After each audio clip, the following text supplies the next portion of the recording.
Huwag kalimutan mag-share and like and comment at mag-subscribe dito sa aking YouTube channel, Buddha Foods Vlog. Ayan guys, magtatanim tayo ngayon guys. Tatanim natin guys, ay kinuha ko guys ang yung mga sili.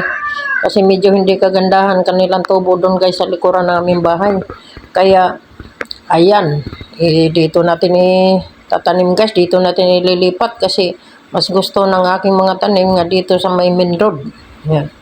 Kaya, ayan. Sinunod-sunod ko sila guys pagtatanim ang ating mga sili o pepper na mga red bell pepper na po ating green pepper. Ayan, hinalo-halo natin sila guys dito at nagtatanim din tayo guys dyan ng ating talong kasi medyo malaki-laki na sila guys. Kaya ko yung una kong guys, medyo may kaliitan kasi sila kaya hindi sila na guys, hindi maganda ang tubo. Kaya ito, nanuhan ko sila ng lilipat ko ng aking mga punla nga talong na malalaki-laki na. Nandito na. Atin ang sinunod-sunod sila sa guys, pagtatanim. Yan.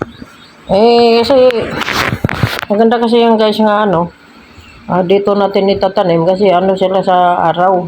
Kaso lang pag ganitong sobrang init talagang manggalaya sila guys kung hindi suportado sa tubig. Nako.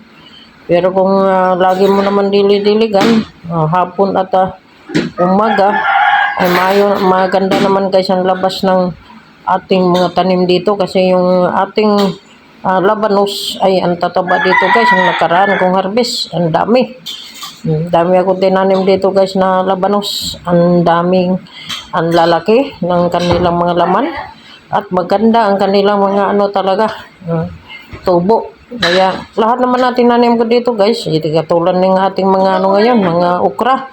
Ang gaganda na naman ang tubo nila guys, ang tataba. Naka-harvest na nga tayo guys, mali 5 bisis na. Siyempre atin lang dito guys na pangkonsumo dito sa bahay, pangailangan. Kung gustong maggulay, mag-harvest na lang guys, o magpitas na lang ng gulay kaysa bibili ka pa ng palengke.